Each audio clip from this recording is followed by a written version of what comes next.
एक बार नैमिषारण्य के निवासी ऋषियों ने संसार के कल्याणार्थ सूत जी से पूछा, हे सूत, कराल कलिकाल में लोगों के बालक किस तरह दीर्घायु होंगे, सो कहिए। सूत जी बोले, जब द्वापर युग का अंत और कलयुग का आरंभ था, उसी समय बहुत सी शोकाकुल स्त्रियों ने आपस में सलाह की कि क्या इस काल में माता के जीवित रहते पुत्र मर जाएंगे। जब वे आपस में निर्णय नहीं कर सकी तो गौतम जी के पास पूछने के लिए गई। जब उनके पास पहुंची तो उस समय गौतम जी आनंद के साथ बैठे थे। उनके सामने जाकर उन्होंने मस्तक झुकाकर प्रणाम किया। तदअंतर स्त्रियों ने पूछा, हे प्रभु, इस कलयुग में लोगों के पुत्र किस तरह जीवित रहेंगे, इसके लिए कोई व्रत या तप हो तो कृपा करके बताइए। इस तरह उनकी बात सुनकर गौतम जी बोले, आपसे मैं वही बात कहूँगा जो मैंने पहले से सुन रखा है। गौतम जी ने कहा, जब महाभारत युद्ध का अंत हो गया और द्रोण पुत्र अश्वत्थामा के द्वारा अपने बेटों को मरा देखकर सब पांडव बड़े दुखी हुए, तो पुत्र के शोक से व्याकुल होकर द्रौपदी अपनी सखियों के साथ ब्राह्मण श्रेष्ठ धौम्य के पास गई और उसने धौम्य से कहा, हे विपेंद्र, कौन सा उपाय करने से बच्चे दीर्घायु हो सकते हैं, यह आप कृपा करके ठीक ठाक कहिए। धौम्य बोले, सतयुग में सत्य वचन बोलने वाला, सत्याचरण करने वाला समदर्शी जिमूतवाहन नामक एक राजा था। एक बार वह अपनी स्त्री के साथ अपने ससुराल गया और वहां रहने लगा। एक दिन आधी रात के समय पुत्र से शोक से व्याकुल कोई स्त्री रोने लगी, क्योंकि वह अपने बेटे के दर्शन से निराश हो चुकी थी। उसका पुत्र मर चुका था। वह रोती हुई कहती थी, हाय पुत्र, मुझ बूढ़ी माता के सामने मेरा बेटा मरा जा रहा है। उसका रुदन सुनकर राजा जिमूतवाहन का तो मानो हृदय विदीर्ण हो गया। वह तत्काल उस स्त्री के पास गया और उससे पूछा, तुम्हारा बेटा कैसे मरा है। बूढ़ी ने कहा, गरुड़ प्रतिदिन आकर गांव के लड़कों को खा जाता है। इस पर उस दयालु राजा ने कहा, माता, अब तुम रो मत, आनंद से बैठो, मैं तुम्हारे बच्चे को बचाने का प्रयत्न करता हूँ। ऐसा कहकर राजा उस स्थान पर गया जहाँ गरुड़ आकर प्रतिदिन मांस खाया करता था। उसी समय गरुड़ भी उस पर टूट पड़ा और मांस खाने लगा। जब अतिशय तेजस्वी गरुड़ ने राजा का बायां अंग खा लिया तो झटपट राजा ने अपना दाहिना अंग फेरकर गरुड़ के सामने कर दिया। यह देखकर गरुड़ ने कहा, तुम कोई देवता हो? कौन हो तुम? मनुष्य तो नहीं जान पड़ते। अच्छा, अपना नाम, जन्म, कुल बताओ। पीड़ा से व्याकुल मन वाले राजा ने कहा, हे पक्षीराज, इस तरह के प्रश्न करना व्यर्थ है। तुम अपनी इच्छा भर मांस खाओ। यह सुनकर गरुड़ रुक गए और बड़े आदर से राजा के जन्म और कुल की बात पूछने लगे। राजा ने कहा, मेरी माता का नाम है शव्या और मेरे पिता का नाम शालिवाहन है। सूर्यवंश में मेरा जन्म हुआ है और जिमूतवाहन मेरा नाम है। राजा की दयालुता देखकर गरुड़ ने कहा, हे महाभाग, तुम्हारे मन में जो अभिलाषा हो वह वर मांगो। यदि आप मुझे वर दे रहे हैं तो वर दीजिए कि आपने अब तक जिन प्राणियों को खाया है वे सब जीवित हो जाएं। हे स्वामी, अब से आप यहाँ बालकों को न खाएं और कोई ऐसा उपाय करें ताकि यहाँ जो उत्पन्न हो वे लोग बहुत दिनों तक जीवित रहें। धौम्य ने कहा कि पक्षीराज गरुड़ राजा को वरदान देकर स्वयं अमृत लाने के लिए नागलोक चले गए। वहां से अमृत लाकर उन्होंने उन मरे मनुष्यों की हड्डियों पर बरसाया। ऐसा करने से सब लोग जीवित हो गए जिनको कि पहले गरुड़ ने खाया था। राजा के त्याग और गरुड़ की कृपा से वहां बालों का बहुत कष्ट दूर हो गया। उस समय राजा के शरीर की शोभा दूनी हो गई थी।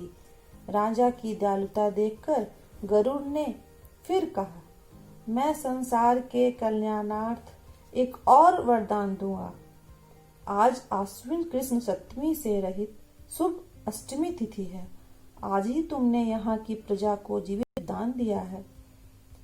हे वत्स, अब से यह दिन ब्रह्म भाव हो गया है, जो मूर्ति भेद से विविध नामों से विख्यात है।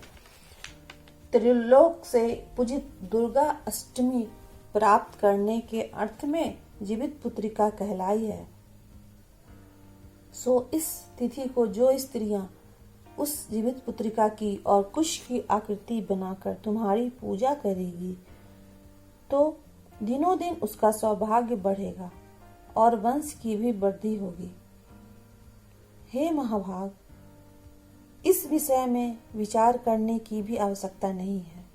हे राजन, सप्तमी से रहित और उदया तिथि की अष्टमी को व्रत करें, यानी सप्तमी विघ्न अष्टमी जिस दिन हो उस दिन व्रत ना कर शुद्ध अष्टमी को व्रत करें और नवमी में पारण करें।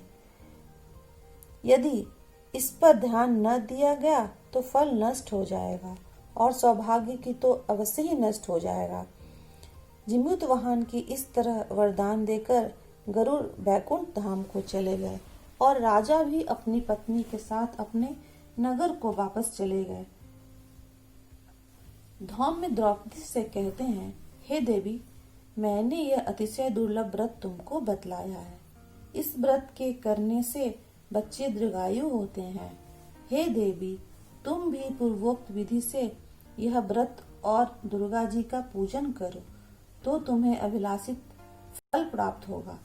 मुनि राज धौम्य की बातें सुनकर द्रौपदी के हृदय में एक प्रकार का कौतूहल उत्पन्न हुआ और पुरावशनी स्त्रियों को बुलाकर उनके साथ यह उत्तम व्रत किया। गौतम ने कहा, यह व्रत और उनके प्रभाव को किसी एक चिल्वी ने सुन लिया और अपनी सखी सियारिन को बतलाया। इसके बाद पीपल वृक्ष की शाखा पर बैठकर उस चिल्वी ने और उसी वृक्ष के एक होते में बैठकर सियारिन ने भी व्रत किया। फिर वही चिल्ली किसी उत्तम ब्राह्मण के मुख से यह कथा सुन आई और पीपल के खोते में बैठी हुई अपनी सखी को बुलाया। सियारिन ने आधी कथा सुनी ही थी कि उसे भूख लग गई और वह उसी समय शव से भरे हुए शमशान में पहुंची। वहां उसे इच्छा भर मांस खाया और चिल्वी बिना कुछ खाए पिए रह गई और सवेरा हो गया। सवेरे वह गौशाले में गई और वहां गौ का दूध पिया। इस तरह नवमी को उसने पारण किया। कुछ दिनों बाद वे दोनों मर गए और अयोध्या में किसी धनी व्यापारी के घर में जन्मी। संयोग से उन दोनों का जन्म एक ही घर में हुआ था, जिसमें सियारिन ज्येष्ठ हुई और चिल्वी छोटी। वे दोनों सभी शुभ लक्षणों से युक्त थी, इसलिए बड़ी लड़की काशीराज के और छोटी उनके मंत्री का साथ गारेपत्ते अग्नि के सामने विधि पूर्वक ब्याही गई। पूर्व जन्म के कर्म फल से वह मृगनयनी रानी हुई। जिस किसी भी संतान को उत्पन्न करती वह मर जाती थी और पूर्व जन्म की बातों को स्मरण करने वाली मंत्री की पत्नी वे 8 वसुओं को सदृश तेजस्वी 8 बेटे उत्पन्न किए और सभी जीवित रह गए।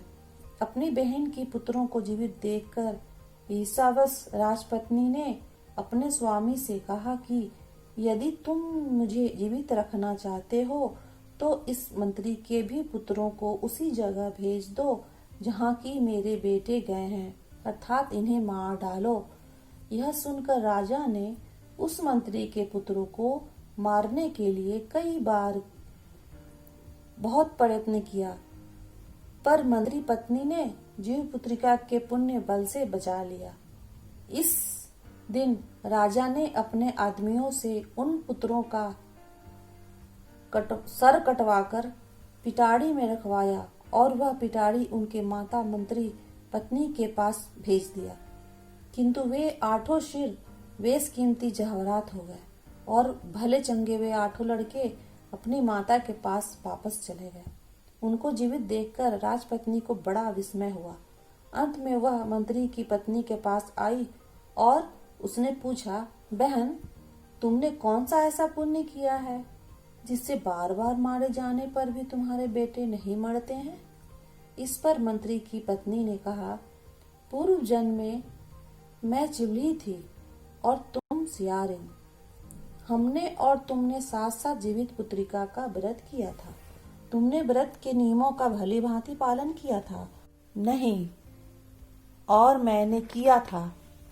इसी दोष से हे बहन, तुम्हारे बेटे नहीं जीते हैं।